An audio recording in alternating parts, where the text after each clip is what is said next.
There's been a lot of interest in our cover crop roller that we built from scratch. And I want to take some time here today to go through this unit, get you the specifications on all the different cuts of steel, go through how we put it together. And unfortunately, when I built it, I didn't plan on putting together a video detailing how we did this. So you're going to get a lot of pictures and a lot of voiceover. You're going to see right here the first thing I would change.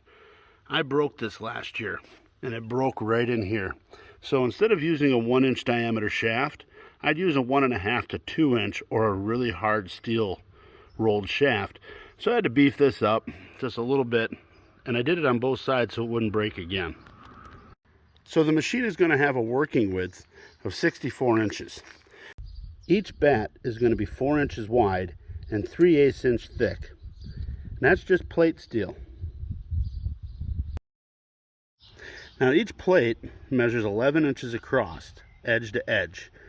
And each edge is 6 inches from corner to corner. Now these bats are welded 2 inches on and 2 inches off to give me a more aggressive cut. The center shaft I had cut to be about 80 inches long. And that way I'd have excess shaft, so when I got it on my frame, I would have the ability to cut it off and I would not run short.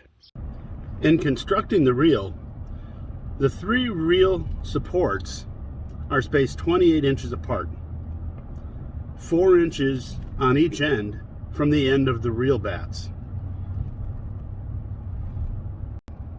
To add support to the reel bats and keep them from breaking off of the supports, I cut a 2-inch angle iron piece to weld each bat to the frame support.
The frame consists of a C-channel, heavy-duty C-channel on the outside edges, and the front and back cross members are a 2x4 channel or tubular steel.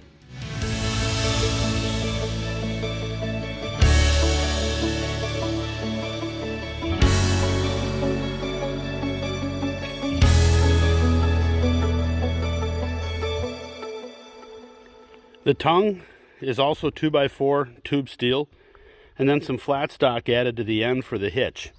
Drilled some 3/4 inch holes in there to put a hitch pin through, and I braced it with some 3/8 inch plate steel top and bottom as well. Transporting the roller proved another obstacle. I didn't want to run it down the road on the reel or down driveways because it has a nice lope to it. and that lope aids in its crushing and crimping abilities. I thought about designing a pivot so that this thing could be raised hydraulically without having to get off the tractor, but decided quickly that a flip over design was going to be the easiest and simplest way to go. So all I have to do is unhook it off the tractor, spin it around, and then flip it over literally onto the rolling basket. To design my axle and carriage, I took a piece of 2x2 square tube steel and cut some slits on the end with a torch. At that point, I fit some axle spindles into that tube steel, spaced them out properly, and welded them in place. I greased and mounted the hubs, added the tires, and it turned out to be a very effective way to transport this cover crop roller.